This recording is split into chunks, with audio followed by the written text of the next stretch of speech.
Chapter 4, Subchapter 9, Gift Number 3, Colors and Textures. Yes, let's get back to our little gypsy gift. The last 2 years of university were all about strengthening my resolve and seeking opportunities to prove to myself that I was a confident young man. Along the way, something remarkable happened that unlocked the next level of our genetic gift. It started during a yoga class on campus, a more spiritual style where the instructor led us in chanting Om, as it is quite common.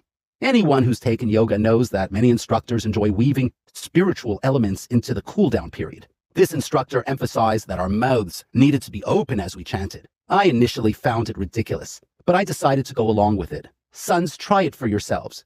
Hum with your mouth open. You should feel a vibration in your nasal cavity. That's normal. Now adjust the pitch of the humming until you feel a new vibration, one deeper and located towards the front of your ears. The exact spot you're targeting is called the amygdala. When you find it, you will know because a reflexive smile will creep onto your face. It's as though activating this part of your brain releases a flood of chemicals, neurotransmitters, and hormones that create a sensation of euphoria. Just play with it and trust me. Yes, there it is. Euphoria. It's astonishing. If any of you average Joes can figure this out, it's an incredible feeling, but you will need to experiment with the pitch to locate the sweet spot. I know it's possible for others to do this because I have taught this little trick to dozens of people, including senior executives, staff, and clients during my years as a life coach in Shanghai and across China. When I hit that perfect vibration, I felt the smile creep across my face. I opened my eyes in astonishment, and suddenly the world around me transformed. The colors in the room became vibrant and bold, replacing the muted pastels I had grown so accustomed to. Holy shit, I was shocked. This activation of a happy part of my brain appeared to amplify my mother's gift in ways I hadn't imagined. The background colors of people's lumies, which had always been part of my reality, shifted to the foreground. They were sharper, more distinct, and impossible to ignore. It's very difficult to explain to anyone who hasn't experienced this heightened awareness of others beyond the standard sense of sight. This wasn't simply seeing colors, it was a new sense altogether. I was determined to understand why such a simple vibration could enhance this ability. At the time, I thought I had uncovered the final mystery of our bloodline, that my quest to understand it was complete. But as it turns out, this was merely the next step. Now let me tell you about another change that occurred. Besides the lumies becoming more vibrant, they also began to display textures, superimposed over the colors.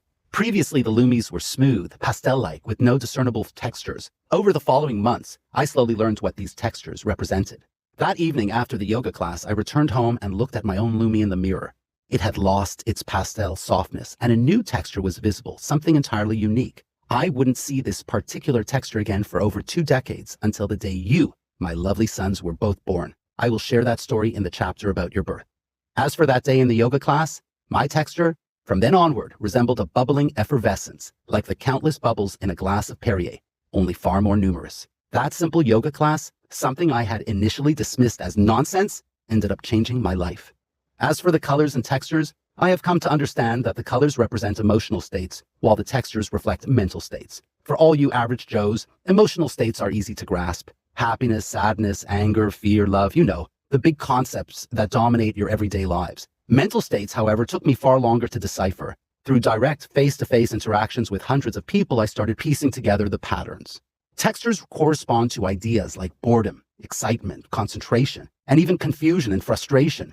Did all these interest me? Not really, but over the years, matching colors to textures has allowed me to take advantage of countless situations, steering them towards successful outcomes. What kind of outcomes? You will have to keep reading to find out more about my life. Now, sons, pay close attention. The only times I ever saw someone lose their lumie color was when they were either dead or in a state of absolute rage. I don't mean ordinary anger. I mean a pure, unbridled fury that consumes a person's entire being. I observed this several times in my life. Eventually, I attributed it to the idea that this level of rage somehow blocked my gift. It seemed as though, for those moments, I simply couldn't perceive their lumie. But the energy required to reach that state of rage is extreme and completely counterproductive. It's as though the person has to be ready to kill to block their own energy. A ridiculous and wasteful state to reach. Let's circle back to that pivotal yoga class. I eventually figured out that what I was doing was something called tickling the amygdala. I activated it. I became convinced that I was tapping into this part of my brain, and over time, I simply learned how to turn it on at will and keep it activated. How did I do it? Simple. I learned to subconsciously breathe through my mouth. No more chanting required. As long as my mouth was slightly open and I took slow, even breaths, my amygdala stayed in a constant state of excitement. I lived in a perpetual rainbow of colors.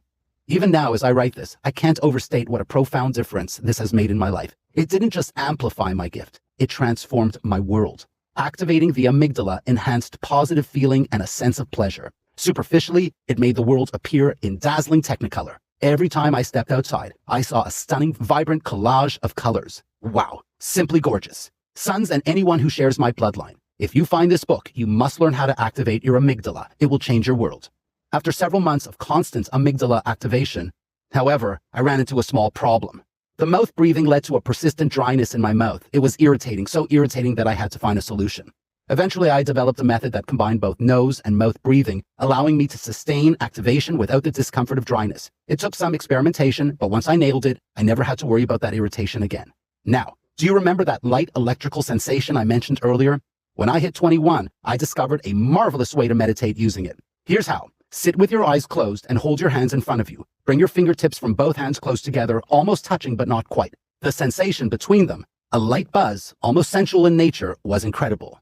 No, there were no dramatic sparks or Hollywood-style special effects, but the experience was profound. I have been meditating like this for years, 5 to 10 minutes a day. It's incredibly refreshing. If I was ever exhausted but needed to keep going, I would meditate, and it made a huge difference. Sons, you will love this experience. Now try doing it while your amygdala is activated. It's a game changer, right?